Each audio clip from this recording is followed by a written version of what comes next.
Selamat malam pemirsa. Kita tentu masih ingat pada Pilpres 2014 dan 2019. Betapa masifnya kampanye hitam dan juga politik identitas digaungkan demi memperoleh kemenangan. Hal ini tentu saja mengancam kesatuan dan persatuan bangsa. Semua tentu sepakat tidak mau kejadian ini terulang kembali pada Pilpres mendatang. Oleh sebab itu peran Bawaslu sebagai unsur pengawasan sangat penting untuk mencegahnya. Bawaslu harus tegas jika ada pelanggaran terkait kampanye hitam. Inilah yang akan kami sajikan dalam editorial pada malam hari ini, Mencegah Kampanye Hitam. Bersama saya, Afiani Malik.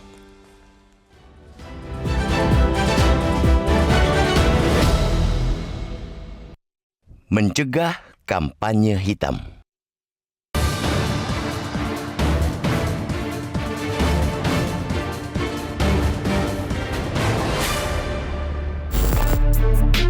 Pemilu 2024 dalam konteks pemilihan presiden diprediksi bakal berlangsung ketat sekaligus kompetitif. Sejumlah survei menyebutkan jarak elektabilitas antar bakal calon presiden di posisi teratas semakin dekat. Lazimnya hasil survei selalu ada dinamika naik turun tergantung periode surveinya. Tetapi secara umum, gap antara tiga kandidat capres yang saat ini banyak disebut-sebut bakal berlaga di Pilpres 2024, yakni Anies Baswedan, Ganjar Pranowo, dan Prabowo Subianto, sejatinya tidak terlampau jauh. Salah satunya, kalau kita ambil contoh dari hasil jejak pendapat yang dilakukan lembaga yang berbasis di Australia, Youthing Research, bulan lalu, jarak itu bahkan semakin mepet. Lembaga itu mencatat elektabilitas Ganjar Pranowo 34%, disusul Prabowo Subianto 33%, dan Anies Baswedan 27%. Kian ketatnya perebutan elektabilitas itu di satu sisi sangat bagus, karena publik berpeluang mendapatkan suguhan kompetisi kontestasi yang seru dan menarik. Dalam kompetisi, keketatan dan keberimbangan adalah sebuah daya tarik. Pada titik tertentu, persaingan alot itu bahkan sangat mungkin dikapitalisasi untuk menarik lebih banyak lagi publik yang mau berpartisipasi menggunakan hak pilih dalam pemilu mendatang. Namun di sisi lain, ketika gelanggang Pilpres akan diikuti kandidat dengan peluang yang relatif hampir sama, potensi munculnya hal-hal buruk juga cukup besar. Jika mengacu pada dua pemilu sebelumnya, 2014 dan 2019, paling tidak ada dua hal buruk yang sangat mungkin dilakukan demi melebarkan jarak elektabilitas antar kandidat, yaitu kampanye hitam dan politik identitas. Ketika itu dua cara kotor tersebut begitu masif digunakan untuk menjatuhkan lawan tanding. Pemilu 2024 pantang mengulang pengalaman buruk itu. Antisipasi atas potensi bakal bermunculannya kampanye hitam dan politik identitas mesti dilakukan sedari awal. Kalau tidak, akibatnya cukup fatal karena justru akan menciptakan polarisasi dan pembelahan. Ujung-ujungnya bukan cuma demokrasi yang berjalan mundur, keutuhan dan persatuan bangsa juga terancam. Kunci untuk menangkal itu ada pada kearifan dan keteladanan elit politik serta ketegasan lembaga pengawas pemilu. Sejak sekarang, para elit mesti sadar bahwa yang dipertarungkan dan diadu dalam Pilpres 2024 ialah kekuatan gagasan, keunggulan program serta kematangan visi untuk membangun bangsa ini ke depan. Dengan spirit itu, seharusnya yang keluar dari mulut para politisi ialah narasi-narasi yang bergizi buat demokrasi, bukan agitasi yang malah memancing polarisasi. Di lain sisi, peran Badan Pengawas Pemilu atau Bawaslu juga amat sentral untuk menjaga rangkaian penyelenggaraan pemilu agar tak melenceng dari marwah demokrasi. Kualitas pemilu tidak hanya diukur dari hasil akhirnya menghasilkan pemimpin yang sesuai pilihan rakyat, tapi juga dari seberapa mampu proses itu tidak justru menciptakan konflik dan chaos serta merusak kohesi sosial. Bawaslu kiranya punya kekuatan dan kompetensi untuk mengawasi seluruh proses itu, termasuk mencegah kemungkinan-kemungkinan buruk yang bakal terjadi. Mereka punya kewenangan untuk tidak sekadar menghardik, tapi juga menindak pihak-pihak yang melanggar aturan pemilu. Yang dibutuhkan ialah keberanian bersikap tegas dan, bila perlu, bertindak keras. Jika Bawaslu mampu menjalankan peran dan tugasnya dengan baik, satu kunci untuk mewujudkan pemilu berkualitas sudah kita pegang.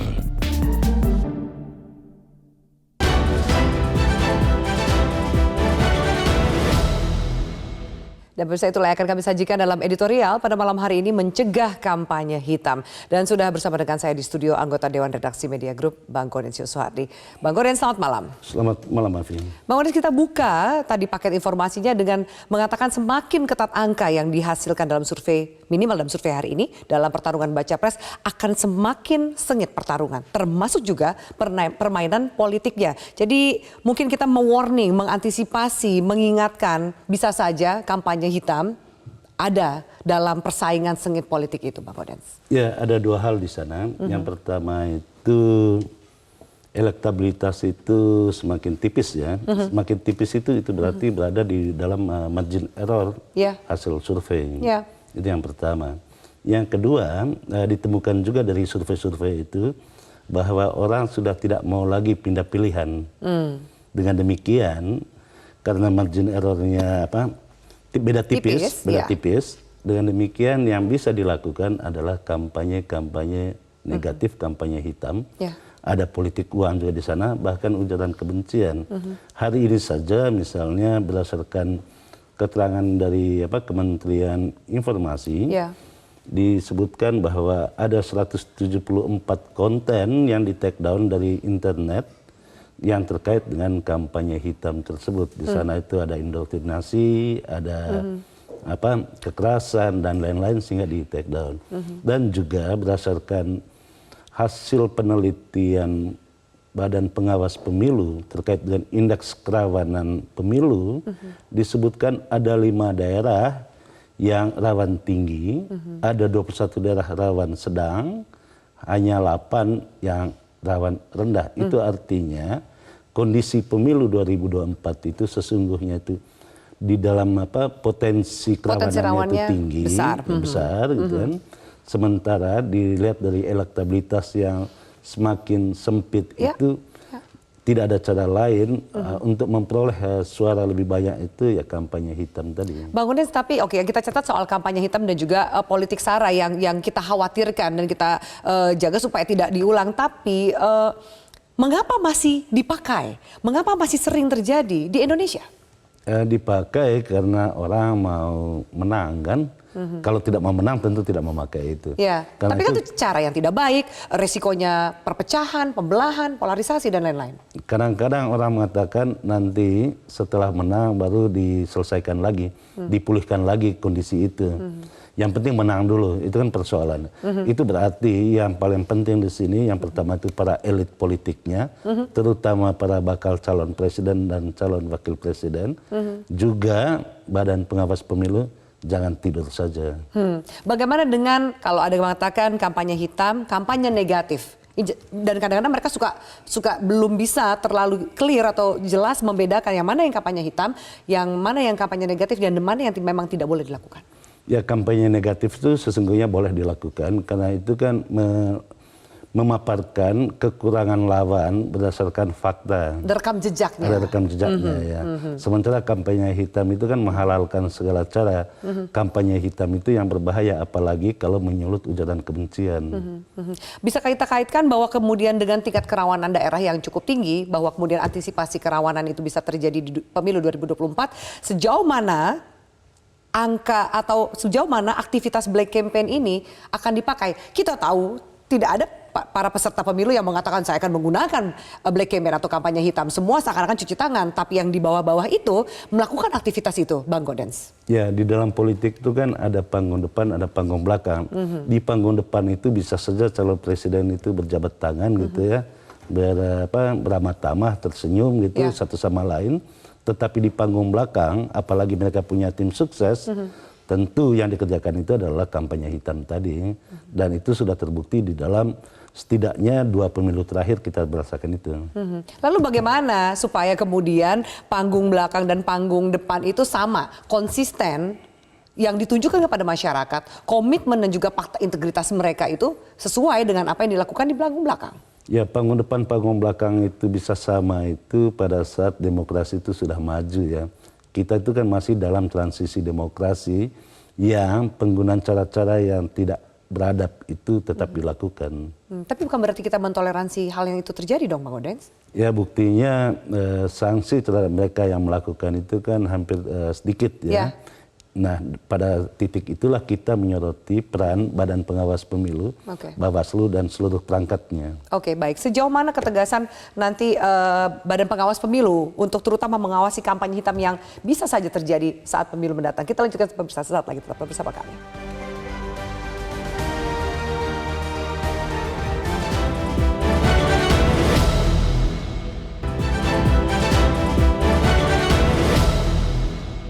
Ya baik, Bang Odeng Ziko pemirsa, kami bacakan ini ada tanggapan dari pengamat politik Unpad Kunto Adiwibowo mengatakan bahwa kampanye hitam akan merusak kemampuan pemilih untuk bisa melihat isu penting yang sebenarnya dan kemudian beralih fokus, malah fokus ke isu-isu yang diciptakan untuk mengganggu reputasi seseorang. Baik, Bang Odeng menyambung juga dengan diskusi kita tadi. Tentu para peserta pemilu menepis dan tidak akan mengakui, tapi apa yang perlu dilakukan terutama bagi kita pemilih ketika ada peserta yang melakukan cara-cara kampanye hitam. Kita akui juga bahwa mungkin saja ada pemilih yang galau dan bisa saja dipengaruhi oleh politisasi identitas. Ya, dalam berbagai kesempatan kita mengatakan jauh lebih bagus kalau para calon presiden itu melakukan adu gagasan ya. Adu gagasan di kampus itu kan bagus sekali ya, daripada menggunakan kampanye-kampanye hitam gitu. Kampanye hitam itu kadang-kala dilakukan oleh mereka yang punya interest politik dengan bakal calon yang diusungnya, walaupun dia bukan tim kampanye. Nah, terhadap mereka tentu ada instrumen hukum yang bisa menjerat mereka, salah satunya ya undang-undang ITE itu. Tetapi kita berharap agar Bawaslu itu tegak lurus terhadap aturan-aturan yang ada. Aturan itu dibuat itu untuk dijalankan, bukan untuk dilanggar gitu. Yang terjadi selama ini kan banyak sekali aturan-aturan yang dibuat, termasuk yang diluncurkan oleh Bawaslu, bukan untuk ditegakkan tapi untuk dilanggar. Dan pelanggarannya itu secara demonstratif gitu. Sejauh mana Bang Odeng melihat Bawaslu ini akan tegas melaksanakan peran-perannya? Termasuk juga ada kritik yang mengatakan ada batas waktu pengaduan pelanggaran pemilu. Nah, sekitar 7 hari seperti itu. Dari pelanggaran itu diketahui atau ditemukan. Nah, hal batas waktu itu yang membuat sulitnya untuk ditindak. Belum lagi juga kampanye hitam ini masif digunakan baik lewat media cetak maupun juga via media sosial dan media online, Bang. Ya, tentu yang kita harapkan itu Bawaslu proaktif ya, tidak menunggu pengaduan. Kalau menunggu pengaduan itu kan berarti berdasarkan sumber dari masyarakat diadukan baru Bawaslu bertindak. Tetapi yang kita harapkan itu Bawaslu proaktif, apalagi dia punya perangkat pengawasan itu sampai di tingkat kecamatan, mestinya bisa dilakukan kalau mau. Menggunakan buzzer itu bagaimana? Ya, itu bagian yang mesti ditindak. Itu yang saya katakan tadi, oleh Kominfo itu sudah di take down sekitar 174 konten maupun situs di internet yang mulai bulan Juli sampai Agustus. 174 itu banyak gitu kan. Itu bagian dari yang lain-lain yang disebut buzzer tadi itu, pendengung. Pendengung ya? Jadi itu bisa jadikan akan itu pesanan dan kebanyakan yang disampaikan bisa jadi hanya asumsi atau bahkan kampanye hitam. Bagaimana masyarakat? Nah, kalau di dunia maya itu kan saling tweet war tuh antara pendukung satu dengan yang lain. Di satu sisi katakan ya bebas saja, itu namanya juga kebebasan berpendapat dan saling beradu argumen. Sejauh mana itu bisa diterima? Batasannya seperti apa bahwa itu tidak masuk dalam mode kampanye hitam? Ya, yang punya perangkat untuk mendeteksi adanya kampanye hitam di internet di dunia maya itu kan adanya di Kominfo ya.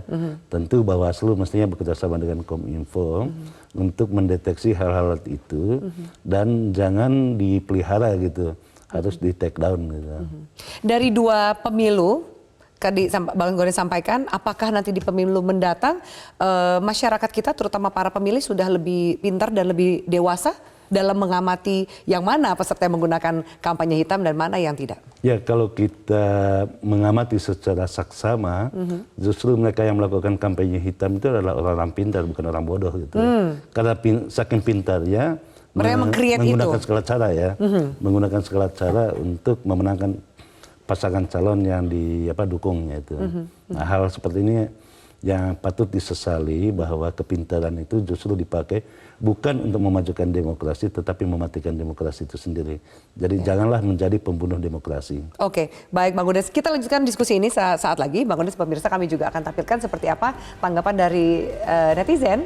Kami akan tampilkan polling di media sosial usai jeda berikut ini. Tetaplah bersama kami.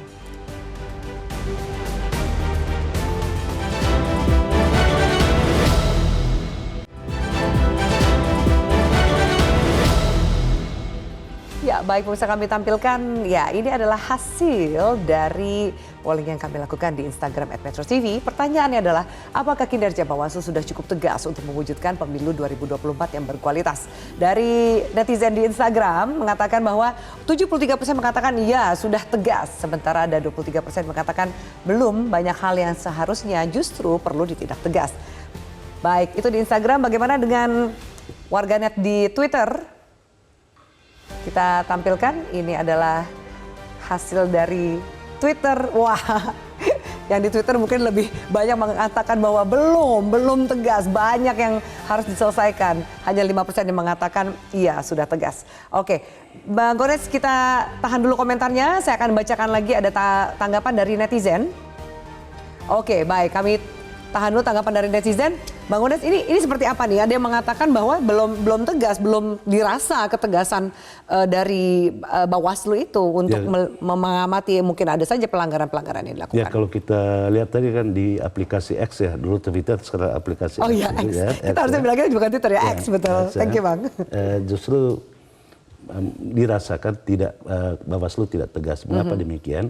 Karena memang itu berkorelasi dengan banyaknya jumlah konten kampanye hitam yang di-take down oleh Kominfo itu kebanyakan ada di aplikasi X itu. Oke, jadi memang ranahnya, dan kita lihat memang karakter dari aplikasi X itu juga warga-warga yang melek politik, yang suka sekali dengan diskusi-diskusi politik, ramai juga buzzer di sana gitu, Bang Godes. Itu juga terjadi di negara lain seperti Amerika kan sekarang mulai terungkap ya, bagaimana permainan di aplikasi itu.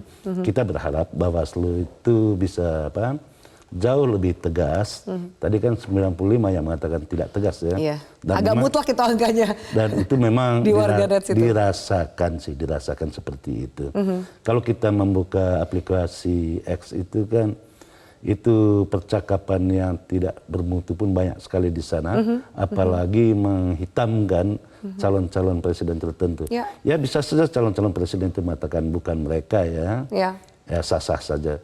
Tetapi tentu mereka juga menikmatinya. Betul, dan harusnya ada ketegasan dari mereka untuk menolak itu. Daripada kemudian mengatakan tidak, tapi ternyata jejaring panggung belakangnya juga mengerjakan itu dan berkorelasi terhadap elektabilitas atau minimal popularitas dari capres atau baca pres yang diusung. Ya tentu kita berharap itu kampanye adu gagasan itu jauh-jauh lebih bagus ketimbang kampanye di media sosial. Meskipun di dalam undang-undang pemilu itu sudah ada syarat-syarat apa yang harus dilakukan untuk kampanye di media sosial. Setidaknya disebutkan nama akunnya apa, itu harus dilaporkan ke KPU dan Bawaslu itu. Tetapi kan faktanya sekarang ini ketika ditanyakan kenapa belum bertindak, jawaban yang selalu dikatakan adalah belum memasuki masa kampanye.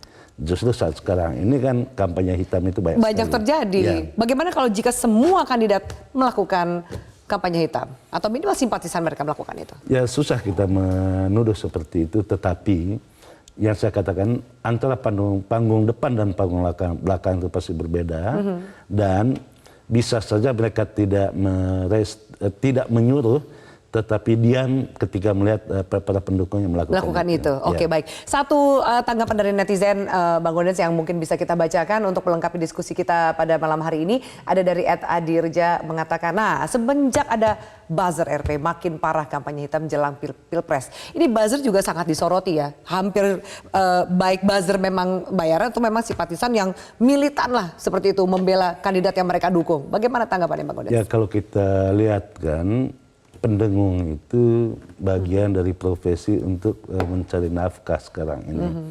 Dan banyak sekali yang melakukan itu ya. Bisa saja pendengung satu orang pada pemilu yang satu dan pemilu yang lain itu bisa berbeda berbeda dukungannya. Padahal calonnya masih sama gitu. Itu banyak sekali terjadi yang kalau kita baca di tweet di ini ya di aplikasi X itu. Baik, kita jadi harus membantu juga mungkin ya. Pemilih juga harus lebih aktif membantu, mengadukan pengaduannya, lalu kemudian lebih pintar untuk memilih. Dan jangan pilihlah kandidat-kandidat yang melakukan kampanye hitam ini. Ya, kita berharap pemilih itu jauh lebih cerdas ya daripada mereka yang men-tweet di aplikasi X itu. Dan kita yakin sekali pemilih kali ini benar-benar cerdas dan mewujudkan pemilu yang disebut pemilu demokratis dan bermartabat. Ya, terima kasih Bang Undes. Kita harapkan memang hasil dari pemilu itu adalah demokrasi juga bermartabat. Terima kasih dan juga pemirsa terima kasih atas atensi Anda. Kita akan jumpa lagi di editorial malam berikutnya. Selamat malam, sampai jumpa.